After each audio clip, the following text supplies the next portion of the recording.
Welcome to Truth Talks, home for the stories they don't want you to hear. Hit the chat, smash the membership button, and keep those super chats coming. But first, let me paint a picture. A 6-year-old, yes, a 6-year-old cusses out her teacher with more venom than a drill rapper. A 10-year-old is throwing hands with a grown man on TikTok Live while his friends, get this, cheer him on. And then there is a 4-year-old who is unleashing hell in Target. Now, he's not alone because mom is there, but she is too busy perfecting her selfies. And then a 15-year-old walks into school with a gun. Yes. And sadly, and I must say very, very sadly, executes his classmates. Now, here's the question we're asking today. It's really about society. Are we too scared? Are we too scared to ask the role of parents? And should parents be punished? Should they be held accountable for the actions of these kids? Because let's be real, in 2025, parenting can feel like damage control. And tonight, no apologies, no tap dancing around the truth. Let's talk, because truth talks on. Right here, y'all, YouTube, check us out at Truth Talks Live. We are starting right now.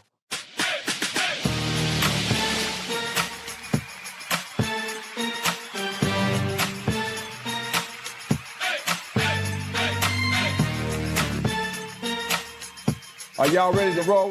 Let's go. Welcome to Truth Talks. That was one of the legal legends, Areva Martin. Welcome back to the show. Great to have you again. Always my pleasure to be here with my amazing co-host.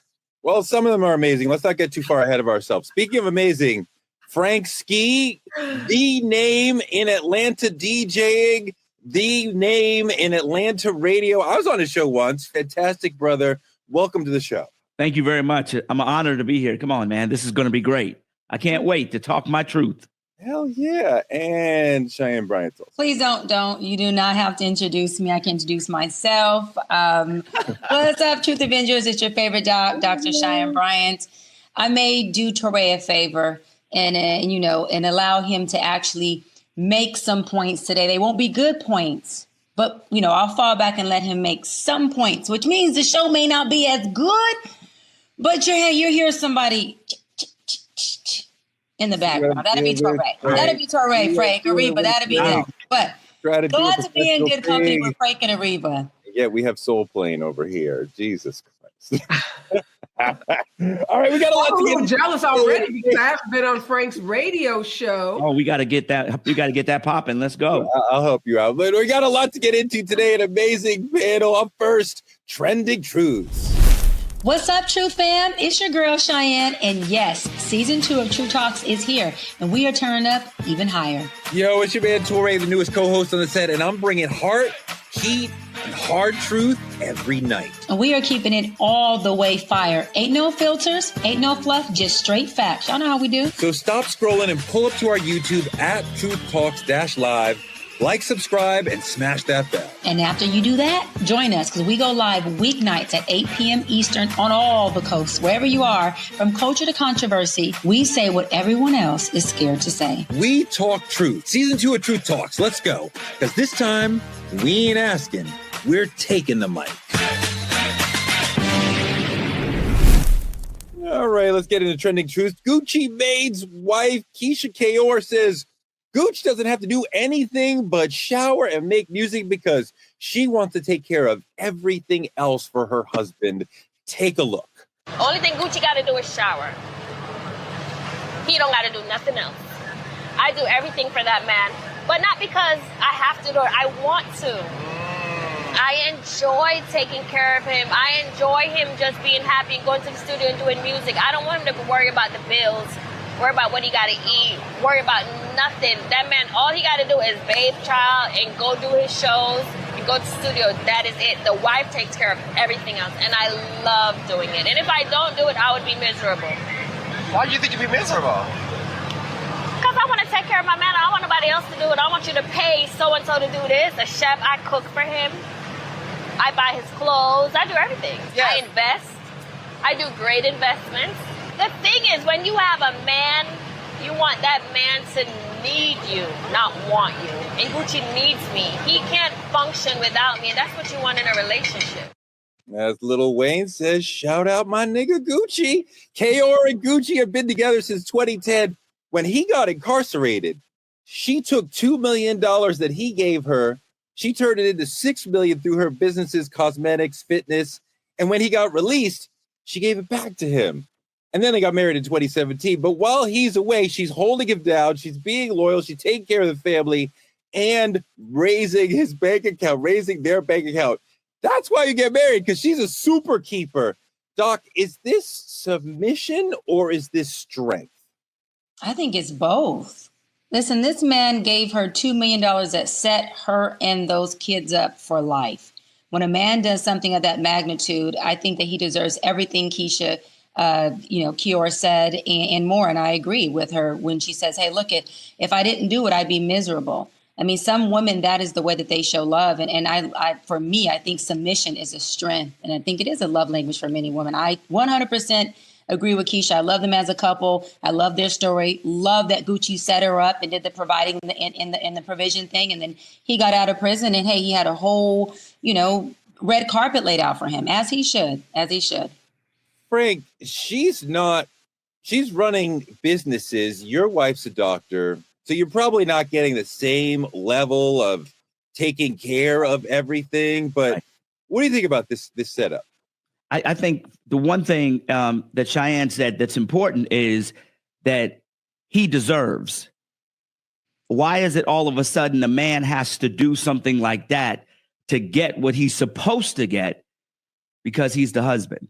Why does he have to earn that type of behavior? And when I posted this on my social, a lot of women said, if my man did me like that, I would give him that. And I think we've kind of lost our way when we're qualifying what love and marriage is supposed to be. So evidently, if your man worked at Taco Bell, you're not going to give him that type of treatment. I mean, Frank, we are judged on how we provide. That's my point. That's my point. Women, then, and I mean, I can understand if I can provide you $1 million lifestyle, you have time and energy to be doing all this stuff for me. If you got to go out and work or, bend over backwards to take care of us, how can I be doing all this taking care of you? I think that the thing is, that's part of it. The other part is, I'm sure Keyshia Kaor understands she is leaving no room for any side chick to have any means to get close to that man whatsoever. That's the other part that nobody's talking about. She's making sure nobody else can get in to even give a little piece to become the side chick, because she's handling everything. That's not how that game works at all. That is about greed. That is about a man wanting to have all the toys. Areva, no matter how great that woman treats him, he still may or may not run off and do something on the side. It's about greed, but it's not about treating. It's not about treating. It's about covering the bases. A side chick will find an avenue to get her little thing in there to get noticed, and that's not happening. No side. Hold on, Areva. No side chick could come in unless he brings her in. But Areva, what does it take for a man to get a woman to give him this sort of treatment? Because I think part of what Frank's getting at, if he works at Taco Bell or what have you, honorable job, but he's not taking care of her the way that Gucci Mane could take care of his wife. Is she going to be willing to take care of him in this way? Well, I've been sitting on my hands, Toure. Let me just address a couple of things that were said. First of all, all power to Keyshia, no hate, but that ain't how, I'm raising my daughters to be in a relationship with men. So, everybody do what they do best and how they want to present themselves in this world, be, their authentic selves. But that ain't, What's wrong with that? It ain't nothing wrong with what Keyshia's doing. It's just not the way I'm doing it. It's not the way I'm teaching my daughters to do it. And this whole point about a side chick, a man will have a side chick no matter what a woman does for him. So Keyshia can cook, clean, buy his clothes, wipe his butt, birth him, and bathe him and do whatever. And he still could go out and get a side chick. So this has nothing to do with what Keyshia does for him. This has to do with the character of Gucci or any other man. And Keyshia says she wants her man to need her. Look, I'm a mother at 3 kids. I don't want a grown-ass man to need me. I want a grown-ass man to want me, because that's the kind of relationship I want to be in. And that's the kind of relationship I want my daughters to be in. Kids need their parents. Grown people should want to be in a relationship. It shouldn't be a dependency. We know that dependency can turn into something toxic as well. So again, I'm not going to hate on Keyshia and Gucci. If it works for them, more power to them. But we've seen this all too often where women give 110%. They cook, they clean, they do all that work, and a man still walks away, cheats on them, and does all kinds of other, horrible stuff to them. So, but cooking the food ain't gonna keep your man there. Should a wife not be doing lots of things like this for her husband? They should do it if that's what they choose to do in their relationship. But what is the man doing for the wife? It's not a one-way street. Relationships are reciprocal. So what is the man doing for the woman? It shouldn't be just about the chores, the household chores. Look, if we got money and we ball and get a damn maid, get a housekeeper. I got stuff to do too. I have dreams to fulfill. I don't know if I want to just be tied to a stove. Some women, they want to do that. This whole trad wife movement, we've seen that on social media where a lot of women want to go back to the 50s and, be that homemaker, but a lot of women don't. I find it interesting that as soon as we start talking about the wife doing for the husband, you gave that like half a sentence and you're like, well, what's he doing for me?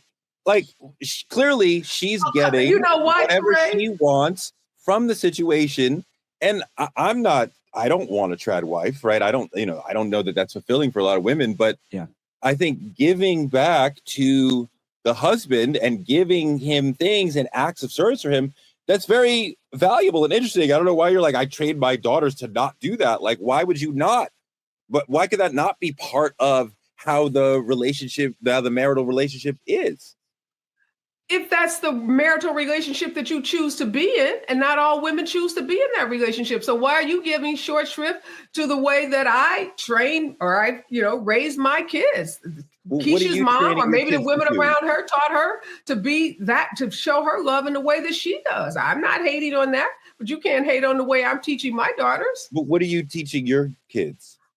That relationships are reciprocal. That you get together with a guy or whomever you choose to be with, and you all decide what's best for that relationship. And it may not be cooking and cleaning and bathing and shopping for the man. It may be, he's doing that for you, or maybe nobody's doing that. Maybe you all are mutually agreeing to support each other in whatever that support looks like. But I don't think there's a one size fits all for relationships. And we have to give room for the way different people move in their relationships. And we also know that men can, and historically in our patriarchal male society, men have used power over women to cause women to do those things and to be unequal in those kinds of relationships. So I would be very concerned about the power dynamics in a relationship like that. Yeah, Doc, I mean, it's definitely true that men have generally used women for their labor within relationships. So Areva's absolutely right about that. But I mean, like, I don't, and obviously nobody's saying there's only one way to do this, but like, I don't think anything is wrong with the sister saying, what can I give to my man? What can I do for my man? Especially if he's thinking about her. Clearly, Gucci's thinking about her as well. It's clearly a mutual relationship.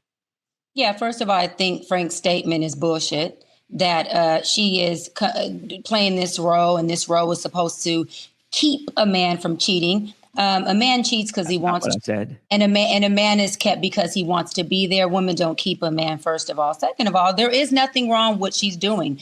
To echo what my sister Reva said, everyone relationships differently. And this is a man who Keyshia feels obviously, and I'll double down on what I said again, Frank, who is deserving of her love to the capacity that she's giving him.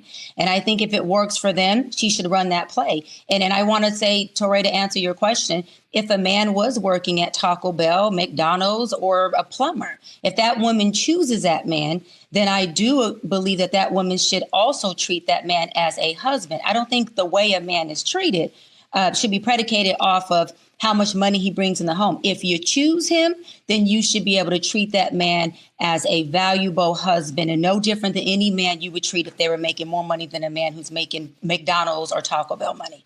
Frank, that's not realistic. Obviously, I think it's quite clear that they treat us differently to the level that we're providing for them.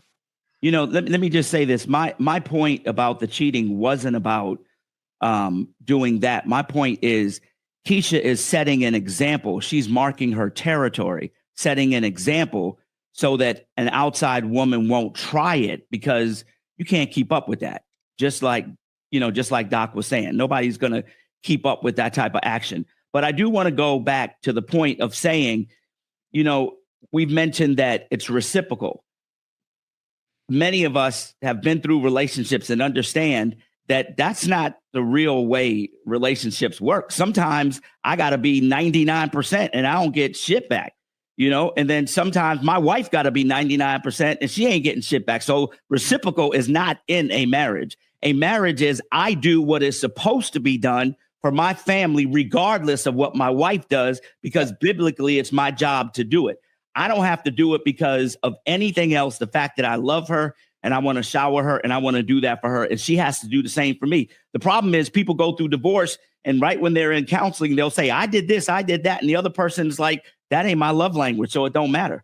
So if the point is what you do is not what matters, it's making sure you have the conversation and you do what feels good for your relationship. Yeah, I mean, what she does for him sounds amazing. I think it's definitely tied to him being a multi-million-dollar provider for her. But I mean, like, I want to give to my wife what I think is right. If I'm cleaning up the kitchen every night, even though I didn't make or have dinner at home that night, that's me giving to her. And I'm not going to say, well, you do it tomorrow. There's no 50-50 in marriage. Generally, it's good. The woman's going to do most of the work. So, I mean, like, to what Areva's saying, the man should be trying to do as much as he can for her beyond just providing. But I definitely love to see a sister thinking about what can I do to take care of my man. But it's been a wild week in politics. Let's move on and talk about an Obama clapback up next in politicking. What's up, Truth Fam? It's official. We just made this whole channel a movement.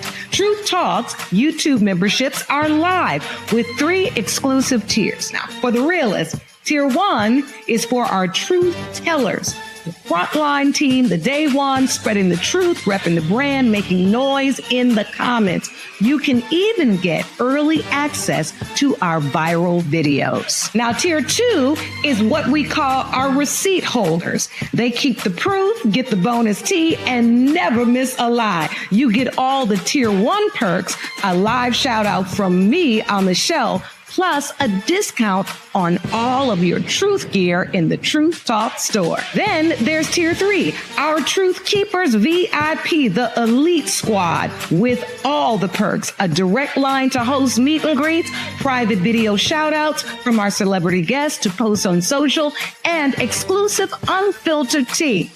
So which one are you? A teller, a holder, or a keeper of truth? Hit that join button and claim your spot. Step behind the velvet rope and stay ahead of the game. Let's get it, fam. It's Truth Talks Live, the stories they don't want you to hear.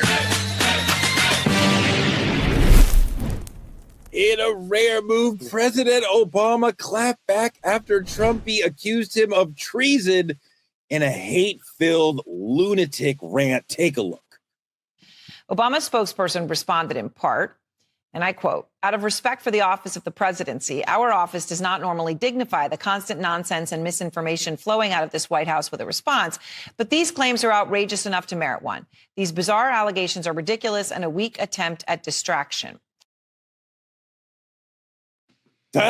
Frank, Yeah. the constant nonsense coming out of this White House. I like this clapback. What do you think about this from Obama? I think it wasn't a clapback at all because it didn't come from Obama. Let's be real. People want to hear from Obama in person, and he ain't saying nothing. I've talked about this on my show. They want him. They don't want his office. The office. Come on, stop This it. is him. This is him talking. This is a way of him talking. This comes from him. That don't come from him. When he ran and whatever, he didn't make statements from the office. He got on there and said it himself. The bottom line is, people want him to speak. He don't want to do it no more. I get it. But at the end of the day, this isn't the political world we're in right now.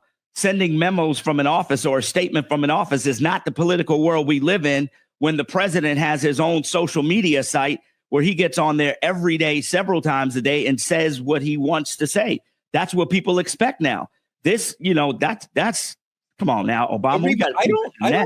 I don't like the idea that Obama would allow Trump to change the way that he does presidency.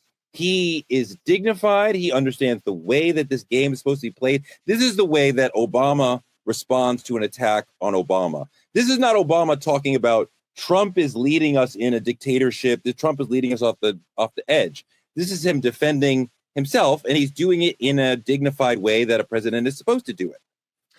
Well, I think the problem is, I think the problem is that Donald Trump has redefined what the presidency is. Yes. And Toure, the way Obama responded, you're right, is Obama-esque. It's the way Obama has moved about the world and moved about, in his political career. But we are in a different moment. And the way the Obama moved about the world is no longer relevant to the world that we are living in. And that's why folks like Frank and so many of us are frustrated that we're not seeing Obama out on I won't say the campaign trail, but out speaking around the country, speaking to voters, speaking to Democrats, speaking to American people about the nonsense coming out of the White House. And yes, I think it was appropriate for him to issue a statement through his spokesperson, but it would also be really, really good. And we need to hear from Obama because he is the most high profile Democrat we have. To reassure us that we can get back to this country to something that looks like a country where folks' rights are protected and not trampled on. So a good first start. I'm going to give him a C for effort, but I'm going to say step it up. Step it up, Obama. We need to hear from you, and we need to hear from you in a much, much more forceful and direct way. Cheyenne, what do you think? I think Obama should stay in his authenticity. I think he's that, when they go low, go high, brother. I don't think he should shift up and come off of whatever pedestal he's on because of dogma and what people have to say. He has been a president. None of us and the other folks who have such a strong opinion has been in the Oval Office or know the pressure that comes with. And so I think he should stand on his square like he has been and respond how he wants to, or better yet, not respond if that's something he chooses not to do. I don't think that we need to tell him, as folks, how he should respond or if he should say a hard fuck you. I think he should just stay on his square and be him. It worked thus far for him. I just think it's important for Obama, and I think it is important to Obama, to not allow Trump to change the presidency in ways that will go beyond the Trump presidency. He is a buffoon. He is a child. He is immature. Obama should not follow him into that. My God, I would never want an Obama-Trump back and forth chirping. Well, you're a third-rate president. Well, you're that would be beneath Obama. It's not beneath Trump because he's a child. But Obama should not be chirping back and forth with him. Again, this is Obama defending himself. So he's going to do this in a quick and dignified way. If he was standing up defending the country, he would do it in a different way. Areva, now, I know we're in a difficult situation. Now would not be the time for him to be making speeches and trying to defend the country in that way, because he wouldn't be able to say, well, where do we put the energy? You're giving these speeches. Well, give us somebody to vote for. Give us somewhere to go when we have if we have an actual election in 2028, he will be there for the Democratic candidate saying, okay, so take your energy, don't boo, vote for her or him or them, but not just, I'm just giving a general speech saying the country's going off in the wrong direction, Areva. I totally disagree with you, Toure. I think the president can walk and chew gum at the same time. He can continue to be presidential. He can continue to be his authentic self. But at the same time, he can stand up for the values and the rights of particularly those whose rights are being trampled, i.e. immigrants, i.e. people of color, i.e. people who have been disenfranchised in this country. And I disagree about there's no one to vote for. There are elections happening every day in this country, pivotal elections at the local level, at the congressional level. We don't vote every day. On because they we are don't vote every day. We vote once a year. We don't vote for people every day. No, you're wrong about that. There are elections happening all over this country, not the presidential election. Of course, that's every 4 years. But we lost the House. We lost the Senate. We've lost state houses around this country. There are pivotal elections happening in this country every day. There are pivotal elections about who's going to run our Congress, who's going to run our state houses, who's going to be in the governor's offices. Just for one thing, as states like Texas are rewriting their political lines so that they can garner 5 more congressional seats. There are really important elections happening where Obama's very important. Obama can't say anything about immigration. He deported more people than Trump has. I mean, like, he's got blood on his hands around immigration as well. So just on that specific issue, he would have no position to speak up in favor of immigrants when we called you the deporter in chief. I mean, like, we love him personally, but there are some political issues that he cannot weigh in on. And he understands also that the bully pulpit of the ex-presidency is very limited. He could give one major speech in a 2025 context. He can't keep giving speeches and speeches and speeches. He will be diminishing his own power and the power of the presidency with it. Listen, let me just say this. That is totally BS. Number one, you're talking about the president that had the most swag in the world. You're talking about Mr. Ray-Ban getting off of Air Force One. He didn't have any problems talking about Trump when he was on the campaign trail for the presidential election. He said that man's name every single time he got to the mic. He shouted him out. He talked bad about him. He showed his thing. He said everything you can say about Trump. So saying that he can't talk about Trump is some BS. He refuses and does not want to talk about Trump right now. And this is the time we need him to talk about Trump, because Trump is setting the narrative. In this world that we live in now is way different. OK, right now, Obama needs to be Kendrick Lamar and get DJ Mustard and do what he needs to do, because this right here that he's doing right now is too passive for the type of situation we're in right now. Period. It's 2025. If he raises the energy about how bad Trump is, which we already know, Obama people already agree on that point. There's nothing that he can tell us that we don't already know. What is he telling us to do? We cannot vote this year. There's not a major election this year. There's a major election. Stop with that. We can't vote. You're wrong about that. There are critical local elections that are taking place. Please stop saying we can't vote, because people should be voting. Yeah. There are really important elections happening around this country. No, I understand there are critical elections happening in November, not every day, but Obama would see next year is a major midterm, secondary tier, right? We're still 2 years, 3 years now away from a presidential election. So Obama's going to be thinking about something bigger. If there's a specific candidate that he could get behind, he would. He doesn't usually get behind specific candidates. He certainly doesn't usually get behind specific Congress people. With all due respect, it's not about getting behind a candidate. It's about setting the stage for what's about to happen. It's the example is Donald Trump talks about Joe Biden. He always says, Sleepy Joe, Sleepy Joe, Sleepy Joe. He is very disrespectful. When he talks about Obama, it's Barack Hussein. It's Barack Hussein. We need to start talking about Trump like the convicted felon. Like, you need to go back and forth. This is a different time in 2025. Wait a minute. Dems do that, right? Democrats do that. I mean, Democrats could not be any angrier or think less of Trump. I don't want Dems to become Republicans in blue. I don't need Obama out here talking about he's convicted. Like, we know this. I don't understand what you're saying we're adding to the discord that's not already there. Perception is reality. Bash Trump constantly. Do we need Obama? No. Perception is reality. Player in chief? We live in a world now where social media is setting the perception. Nobody understands what's right or wrong. What people understand is what they hear the most. And the Trump machine pushes their narrative. It is time for the Democrats to push their narrative. There can't be one or two Democratic House people that are trying to push the narrative. Everybody needs to be behind the narrative. Trump is a convicted felon. That's what he is. He's been convicted or indicted, right? He's indicted. He's terrible. And they need to push that. Every time they say his name, they need to say that. But we do understand, Frank, that the convicted felon tag is not moving voters. That's not moving people away from Trump. It's not, and the people who don't vote for Trump already hate him. So we're not gaining anything by reminding people yet again he's a convicted felon. We know that on the left, and the right doesn't care. So we would need to say something that would actually matter to the people in the middle who are leaving Trump, right? In January, he had 50% of independents. Now he's looking at 33% of independents. So he's bleeding the middle, which is exactly what we want. But like, we would have to say things that would matter to them. They already know he's a convicted felon. They already know he's a horrible person. And they still voted for him. So we need to find something new to say. Ask Jasmine Crockett. See what she says. That's your answer. No, I mean, go ahead, Areva.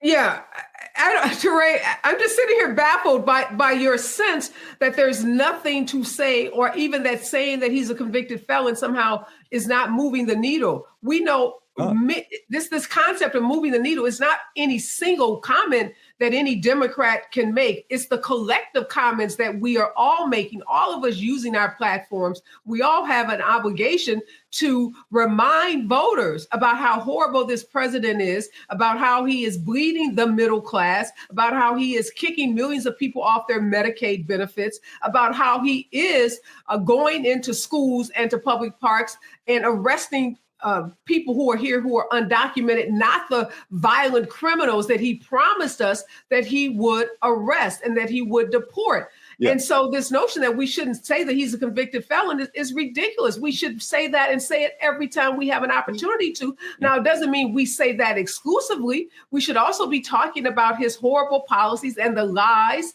that he's told the American people. And you have to do it over and over and over again. You just can't tee it up when there's a presidential election. You've got to be out in the ecosystem, as Frank mentioned, the social media ecosystem, because that's what Republicans have done. They have dominated the media, and they don't just do it when elections come around. They do it all the time. And we are losing at that. And we need our big voices like Obama. We need the congressional people like Jasmine Crockett. We need journalists like you. We need everyone using their platform, reminding American people about the horrors of a Donald Trump and the MAGA, not just Trump, but the MAGA folks who are also running for these critical offices around the country, so that we're not caught flat-footed when we get to the presidential election. We know all these things about him as a country. And what we're seeing is that the right and many people in the middle are not moved. And part of the problem is that in a lot of ways, we are not in the traditional left-right dynamic. We're in a more of a status quo versus change dynamic, that the country is seeing one party wants the status quo and one party wants change. And they're really seeing that it's Republicans who want change, and the electorate generally wants change. And the Democrats, even though we're not in power, are for the status quo, it seems. So what the Democrats have to offer is not a further critique of Donald Trump. The left is clear on that. What is the Democratic Party for? What are they going to offer you? If we vote against Trump, what will we be voting for?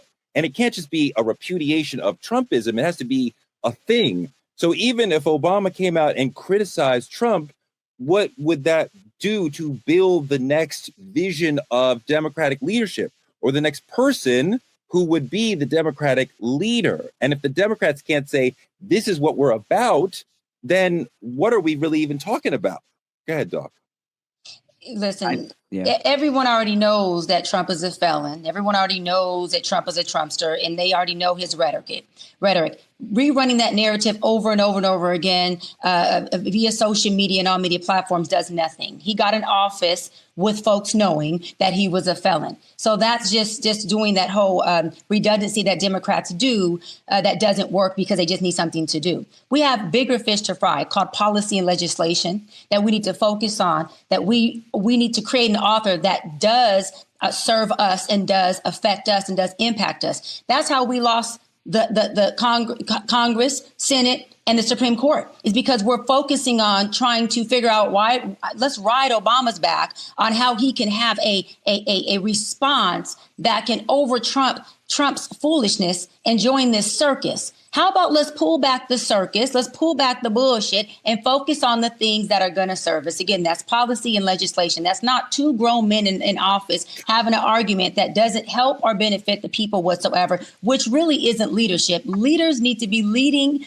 and need to be putting things in place that provide services and resources for their people to thrive, not for their people to be on the sideline going, oh, Trump had a better response. Oh, Obama had a better response. That's bullshit. It doesn't work. And that's how we ended up in this situation right now.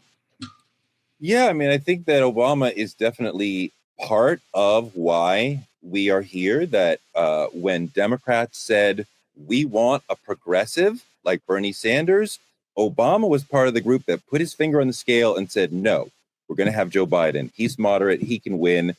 Well, he won once, but we are here now because Obama made the Biden candidacy happen. And now look where we are. Let's move on to our next subject. Should parents of kids who commit crimes also be punished?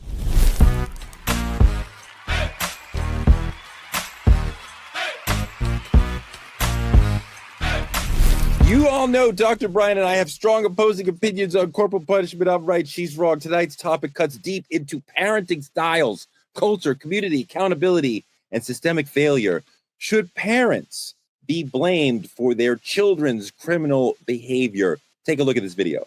Their son, Ethan Crumbley, murdered 4 students and wounded 7 others at Oxford High School outside Detroit in 2021. They bought him the gun he used in the shooting and failed to secure it. Before hearing her fate, Jennifer Crumbley was defiant, insisting she did nothing wrong. We were good parents. We were the average family. We weren't perfect, but we loved our son and each other tremendously. There was raw emotion in court as family members of the 4 slain students gave victim impact statements. This tragedy has taken an incredible toll on our family. While you were running away from your son and your responsibilities, I was forced to do the worst possible thing a parent could do. I was forced to say goodbye to my medicine. The blood of our children is on your hands, too. They asked for mercy, but were given the max, 10 to 15 years in prison for involuntary manslaughter. Areva, I believe that was the first time that parents in this country were convicted because of their child's actions, which sent a chill through a lot of homes. There's definitely a lot of parents who are like, I love my child. I'm doing the best I can. My child, I don't know. My child might. It's possible. So I want you to address 2 questions. First, your child or their child, somebody's child goes and does something horrible, like the Crumbley's child. In that case, should the parents be held criminally responsible? Secondarily, if they are part of giving the child the weapon that the child uses, obviously the parents don't expect the child to go shoot up the school or what have you, or shoot up their friend, whatever. But then that happens. In that case, also, should the parents be held legally, criminally responsible? Yeah, it's no doubt in my mind that parents should be held accountable for the criminal actions of their children based on the circumstances. Now, not in every situation, no. But in the situation like the Crumbleys and some of the other cases that we've seen where parents had clear red flags, they had warnings, they had knowledge, they had opportunity, and they did nothing about it. The Crumbley case was particularly egregious because these parents were neglectful. This kid was crying out for help. He had some severe mental health challenges, and he kept asking for help from his parents. And they pretty much turned a blind eye to his needs. And they put the gun, they gave the gun. If you recall the facts of this case, I believe it was the parents who gave him a gun for a Christmas present. And then failed to secure that gun. We have a lot of laws on the books in states around this country that make parents responsible when they bring a firearm into their homes, make them responsible for safekeeping it and ensuring that kids don't have access to it. So as harsh as that may be, and these parents are facing some pretty serious prison time, yes, you as a parent, when you take on the responsibility of parenting, it's not just the kisses and hugs and the pretty dresses and the Disneyland visits. It comes with a lot of responsibility. Well, I mean, obviously parenting comes with a lot of responsibility. Everybody knows that. I mean, like, I find it extraordinarily uncomfortable given the circumstances, considering the circumstances, each specific situation, to hold parents criminally responsible for children, especially you're talking about a mental health situation. Surely that's not the parent's fault that the child has a mental health situation. There's a lot of things that children do that are not the parent's fault. There's many parents who are working very hard to try to save their children, to protect their children from themselves, and the child does something. It actually leads to saying the parents don't want to disclose certain things about the child because for fear of, like, God forbid something happens and then we are held responsible. Frank, this is a little bit different for Black families, though, right? Absolutely. Because for Black families, we understand that, you know, if a child, especially a Black boy, especially a teenage boy, makes a certain kind of mistake out in the real world, that could be their life. So a lot of times as Black parents, we parent a little stricter because we want the child to understand and not get hurt. So you wonder, like, are we shielding them? Are we stunting them? Are we properly preparing them for the real world? Listen, let's keep it real. As a parent of older children and even younger children now, let's point to the real world. Real world, number one, if I take my daughter to Chuck E. Cheese and somebody else's kid jumps on my daughter, who am I getting ready to jump on? They parents. Control your kids. Yes, your kids are your responsibility from 1 all the way until they become an adult, period. If your kids are going out here wrecking havoc, you're responsible. If your kids do something wrong, you're responsible. If your kids mess up the neighbor's house, guess who they calling? You, and you're responsible. You are responsible for your children, and the hood will make you responsible. Now, in the real world, legally, yes, if your kid doesn't go to school every day and they're always, truant and they don't go to school, the state will come up in your house and deal with the parents because you're letting your kids do that. So let's not pretend that doesn't happen. It happens. If your child punches somebody at school, should you go to prison? I'm not talking about that. What I'm saying is I will go to the school and make sure the school's handling it. But if the school don't handle it, as a parent, I'm going to protect my child. Yes, absolutely. That's not the question, Frank. That's not the question, Frank. Sorry, Areva. That's not the question, Frank. The parent's responsibility for the children's bad behavior. And yes, the parent will feel responsible and feel guilty anytime the child does something. But Frank, sometimes, quite often, these children come out of the hospital being who they are. And as much as the parents try to model and talk them into being good kids or whatever, they have demons, they have issues, they have serious mental health issues, whatever. Something happens and they go astray. And parents quite often are doing everything they can to try to save the child. Holding the parents responsible, to me, misses the point. No, not true at all. Not true. There are a lot of parents who, yes, in this day and time, I hear from them all the time when their kids hit that 14, even younger now, 14, 15, 16, and they're out in the street and they're joining gangs and parents are like, I can't control my kid. Yes, I get that part. There's a lot of parents who have called the police on their own children and have called and asked for help Yes, that part we understand. But what was the point I said? The parents have called and asked for help. These parents that we started this show with never called and asked for help for their kid. Matter of fact, they made it worse by giving their kid a gun. That's a whole different thing, bro. That's a whole different thing. Doc, what do you that's think? what I was trying to say, Toure. You're conflating the facts. The Crumblies would not have been charged if they had made a couple of phone calls to a therapist, if they had talked to the school, if they had done anything to show some interest and take responsibility for their kid who was crying out for help. And no, I'm not advocating for parents to be arrested when they've done what they can do to help a child that has mental health issues. And no, I didn't suggest that parents are responsible for the mental health issues that kids have. Of course, we don't cause our kids to have mental health challenges, although some toxic situations can exacerbate a mental health condition. But you can't just turn a blind eye. You can't ignore. You can't put a gun in the hands of a kid who you know is mentally challenged and then not expect to be held accountable. You can't put a kid who has a drinking problem behind a car and then he runs into and kills some other kids and say, oh, I had nothing to do with that. So let's keep the facts clear. If you have taken steps, if you've called authorities, if you've asked the school, if you've asked for help, that's a whole different situation than you completely. This mom in the Crumbly case, she was off having an affair. And no offense to her if she wanted to have an affair, but she wasn't taking care of her kid. She was taking care of her own needs, but she was not tending to the needs of her very, very disturbed teenage boy. Areva, I think parenting styles vary from survival tactics, to more permissive, therapy first sort of conversational approaches. There's lots of different things. What do you think, Areva? I wonder if we're raising kids to be resilient or defiant. I think we're raising kids to be resilient. And I think different parenting styles are appropriate. You can't parent all children the same way, even within a family where you have multiple kids. One style, being a tough disciplinarian, may work on one of your kids. That other kid may go ballistic and rebel against that parenting style. So it's incumbent upon parents to understand each of their children and then to parent that child in a way that is going to lead to the best outcomes for that child.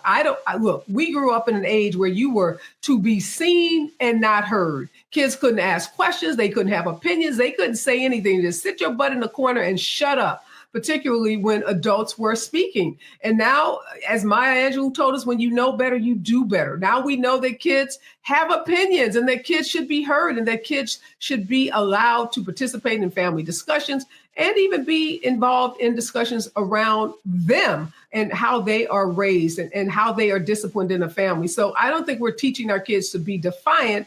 We are just understanding that the sit down, shut up, belt approach to parenting that was used on so many of us is not the way to parent kids in this generation. Yeah, and to get back on topic, you want to go to the question first, Toure? Well, yeah, I mean, if we normalize dysfunction by labeling things, mental health issues, before we look at the parenting. Yeah. So to get back on subject, first of all, it's circumstantial. In this situation, this was parental neglect. So these parents should be responsible for doing jail time. One, they neglected the needs of the child. They knew that there was mental health issues and didn't provide that child resources that he needed. And lastly, they provide a gun that can not only harm someone else, but could have obviously taken his life as well, because we know mental health issues lead to suicidal ideations and suicide. And I want to rebuttal what Areva said. A lot of mental illnesses, when it comes to depression and when it comes to anxiety, and when it comes to suicidal ideations, are at the hands of or as a result of trauma. And that trauma often takes place in the households. And just because a parent is present does not mean that they don't present a dysfunction that can cause trauma that then turns into mental health and dysfunction that leads to a child having a lot of issues, a lot of antisocial issues, and even possibly harming themselves or other people. The question is, the way we were raised, most of us, a lot of us, were raised with tough love. There was no gray area in between. It was this way, period. Even if our parents were wrong, we still had to deal with that. Yeah. So we're a different type of generation than this generation that gets to negotiate. My 6-year-old is learning to negotiate when she wants something. And I get on my wife. I'm like, why are you even listening to her? She's 6. Pick a side and go with it. You get what I'm saying? And I think the problem that we have in this generation now is there's too much. These kids have too much freedom and too many rights. First of all, you don't have no rights until you get out my house. You got no rights. No. You got no rights until you leave my house. Period. No. I give you rights. I give you rights when I think you are ready for the rights, and you got to prove worthy of those rights. When you're outside in the street acting up or doing the wrong thing, you get no rights. When you're bringing home bad grades, you get no rights.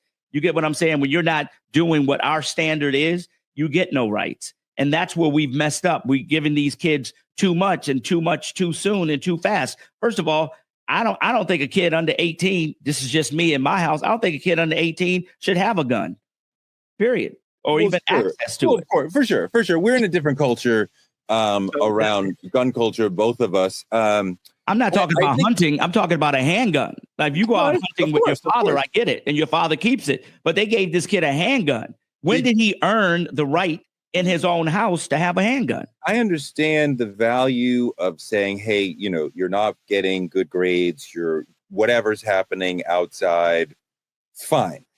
But I think it's really important. I think what your wife is doing as far as the negotiating with the 6-year-old is really valuable, because I think it's really important to teach the children from the youngest age, your thoughts matter, your feelings matter, your opinion matters. You have the right to express your opinion politely, and obviously the parent is going to make the last decision. But as a parent, we should be trying to say yes as much as possible. We should be trying to affirm the child's own sense of what they should do or what they want to do. Because the minute decision of whether we should go left or right, tie our shoes or not in this situation is less important than teaching the child, listen to your own voice. Have enough self-esteem to believe that you are right, that you can solve your problem. So when they are away from you, they will have a sense of esteem and confidence in their own belief system and their own decision-making capacity in themselves. That is the most powerful gift that we can give to our children. And Areva, sometimes, we see children going through tantrums in public, and you say, maybe it's autism, maybe it's sensory overload. We don't know what that child is going through. If your neurotypical 5-year-old is out of control, and I don't know what out of control means, because the child is dealing with a mind that is not serving the body. That's not their fault. But then people might say, well, what's going to happen when that child gets to be 10? Well, they'll still be neurotypical. So they'll still be dealing with a mind that is not serving the body. So they will still need medication and perhaps therapy to help the mind meet the body. So, still that child may end up having a run-in with somebody, who's the brother in Denver, Elijah McClain, neurotypical, neuroatypical, and, got killed, murdered by the police. So what do we do for our children who are neuroatypical and we want to protect them from themselves? How do we do it? Wow, it's a big question, and it depends. I mean, there's no one size fits all to this approach to parenting, whether your kid is typical or whether your kid is neurodivergent. You've got to learn what your kid is going to respond to. And Frank, with all due respect, I hear what you're saying. Many of us were raised in households like yours where you had no rights until you were 18. There was no negotiating. But look, a lot of folks who grew up in those homes are sitting in jail cells today. A lot of folks who grew up in those homes with all of that strict discipline have engaged in violent conduct, has engaged in all kinds of conduct. So just by being a strict disciplinarian doesn't guarantee that your child is going to be an active and productive member of society. So a lot of that tough love that we all got turned out to be really, really bad, and taught us many of us to be violent, and taught us to just replicate what we saw in the household. So Toure, again, to your question, this is all about, painting by the numbers, but recognizing that the numbers are different for each child. And if you are just using a one size fits all approach to parenting, you are getting it wrong, plain and simply. Yes. I don't think being tough doesn't mean love. Of course. You got to have structure. What kids lack today is the structure. And the problem is, you got to give them the structure, and they have to act within the structure. When they go outside of the structure, that's when the tough love came in, because you knew better. You knew this wasn't the way to act. When you keep the right structure in your home and everybody understands what the rules are, you're better off. The problem is there's a lot of kids that the rules change every day. The rules change. Oh, you can't watch TV. You can't watch your tablet. Oh, you can't have a cell phone. You can't do this. Oh, mom wants to go out. So now that your parents are going out, now you can have your tablet, even though you're not supposed to have your tablet. You know what I'm saying? Or you're right. Your kid can't have a tablet, but when you go to the restaurant, we're going to give you a tablet. So what is it? This is what causes the confusion among kids because they don't have the structure. How many kids you got, Frank? 5. So they're all different, right? Very much so. They need to be parented differently. I have no idea what structure means in the paragraph you just said, but like, I'm sure you understand, like, some of the kids need a little bit more rules. Some of the kids need to not have rules. Some of the kids need me to be full forward. Some of the kids need me to lean back. Sometimes the kids need me to lean back, and sometimes they need me, right? So the parenting need within each day or year will change for each kid as the obviously. I don't know what structure means, and I feel like generally we need to be like water flowing with what does the child need, rather than imposing some structure that the child needs to fall into, which the child may not be able to do that. No, what I'm saying when I talk about structure, I'm saying your house has a certain level of structure. You get up at a certain time, you have breakfast at a certain time, you're out the door at a certain time, you come home at a certain time, you have dinner at a certain time, you do your homework at a certain time.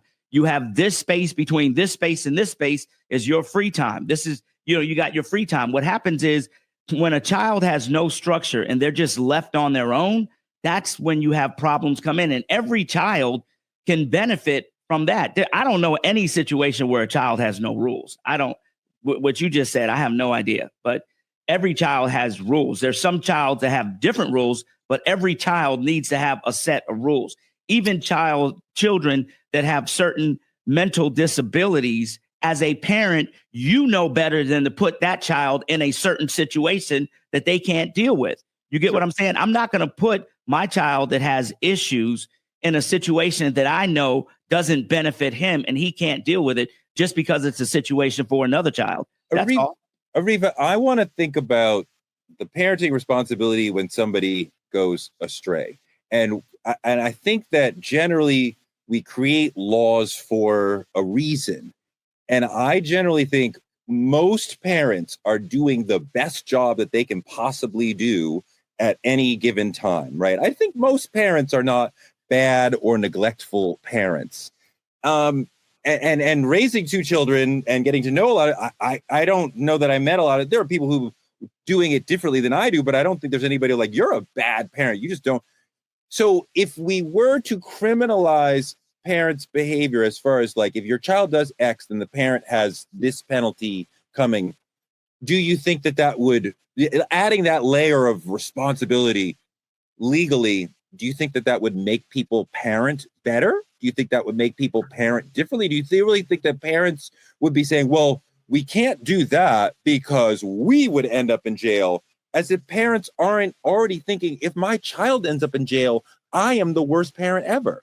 Well, first of all, I disagree with you, Toure, that most parents are great parents. Obviously, I'd like to think that most parents love their children and are doing the best that they can. But we know that there are thousands, tens of thousands of kids sitting in foster care around this country because parents have neglected those children and they've not been good parents. They've not put the best interest of that child first. They haven't put the health and safety of that child first. So I think we have to acknowledge that there are some bad parents out there. But with that being said, I do think that the Crumbley case was a great example and a wake-up call, because I don't think many parents are thinking about the fact that when they are neglecting their kids' mental health issues, or when they are putting a gun in the hands of a 15-year-old who has mental health issues, that they could be held accountable. And I think parents need to be made aware and reminded that the actions that they take can cause them to be civilly responsible, i.e. meaning be sued in a civil lawsuit and have to pay out large monetary damages, and that there are criminal consequences that they can face if their child commits a crime. So I do think parents might think differently before they act if they were reminded that they have serious consequences that they could face given how they parent. I don't think enough parents are talking about that or thinking about it at all. I think parents are fully conscious of the depth of responsibility in parenting, that if something bad happens to your child, that is something bad happening to you. I don't need to be personally incarcerated to feel horrible if my child ends up incarcerated. But Frank, let's talk about the teenage years, because we want to give space and privacy to our teenagers. It's a complicated time. A lot of them are saying, leave me alone all the time, and we got to respect their privacy. But what about when that space that they're demanding as teens becomes a sort of weapon, and that need to sort of come together becomes a sort of battleground? And for a lot of parents, when your child becomes a teenager, you're kind of like, I don't really know that much about them because they've kind of left me. You know, that let's put it in real terms of what's happening today. The bottom line is these kids ain't moving out. They're not trying to get out from under their parents' thing. They living at home until they 26, 27, 28 years old now or whatever. And a lot of moms, are not trying to have their kids go out in the street. I'm one of them parents who are like, when I graduated high school, the next week I was gone. That was just me. My kids were a lot different. They came back from college, wind up living with me for a while, but it took about a year to get them, 3 boys, all born in the same year, to get them out of the house. And they got out of the house after college. I think that the thing is about children, yes, you give them their space. But like I said before, things are in the real world, things are earned, right? Things are earned. When you have a child that's doing what they're supposed to be doing, there's no problem to give them their space. When you have a child that's messing up and not doing what they're supposed to be doing and not doing their homework and failing at class because they don't want to do it or acting up or whatever, that's a whole different set of situations. I don't care how much space you need, bro. You need to get them grades up. Then we could talk about giving you some space. But right now, we're going to get them grades up. And you ain't got no space until we get them grades up. Doc, what do you think about the notion of holding parents criminally responsible for their children's behavior? I said it earlier. I said it's circumstantial. I think that if a parent is neglecting their child of what's needed for them to be mentally stable and healthy and be in a state of mind where they can actually, operate as a citizen who isn't impaired, then I think that that parent who's providing those resources, should not be have consequence or discipline. But again, if you're neglecting your child in any manner, I think there should be consequences to a parent, no matter what, if there's neglect at the hands of a child. But y'all know how I feel. I feel gentle parenting makes for a child. I think that there are rules and in their structure, and there's a thing called boundaries, and boundaries have been proven to create healthy relationships, not just between people, but for that person within themselves. And if we raise kids with no boundaries and no structure and discipline, they go out into the world and they don't understand that, and they end up being in battles, and they end up actually having a lot of issues with law enforcement. They end up being the child that's disruptive in school and class because they don't understand that the world doesn't revolve around them. There's a big world that they are able to participate in, but they cannot be the center of attention to everything. And so I'll end on saying that what I do agree with is that every child is different, and that every child may not necessarily need the same level of discipline, but every child does need structure and discipline in order for that child to grow up and be an adult who understands that this is the law of the land, this is how life works, and successful people, not just only externally, but internally, what they do carry at the nucleus of who they are is discipline and boundaries. We always ask, when should a parent be held responsible for their children's behavior, whether it's at school, tantrum in Walmart, whatever? Let's flip the lens. There's a difference between the parent mourning a child lost to violence and the one silently praying because their child pulled the trigger. One gets sympathy, the other gets silence, but both carry a pain the world rarely understands. So tonight, the part we never talk about, ask yourself, not as a spectator, but as a parent of a child who took a life, how should society treat that parent?